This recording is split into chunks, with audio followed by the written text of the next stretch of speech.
Hi everyone, আজকের mini ব্লগটা দেখে নাও। চলে এসেছি শ্বেতার বিয়েতে, আর গিয়েই প্রথমেই চলে গেছিলাম চিকেন পকোড়ার লাইন দিতে। তো একটু পকোড়া খেয়ে নিলাম, দেন তারপর দেখলাম শ্বেতার বিয়ে স্টার্ট হয়ে গেছে, তো কিছু রিচুয়ালস হচ্ছিলো সেটাই দেখছিলাম। আর এই দেখা হচ্ছে শুভদৃষ্টি। তো চলো তোমরা ভিডিওটা দেখতে থাকো।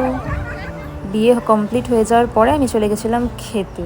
খাবো না সেটা তো কখনো হতেই পারে না, কারণ প্রচণ্ড খিদে পেয়ে গেছিলো। লাস্টে খেয়ে নিলাম আইসক্রিম, দেন তারপরেই দেখলাম এই যে টাকা পয়সার ডিল চলছে, গেট আটকানো হয়েছে। তোমরাও দেখতে থাকো।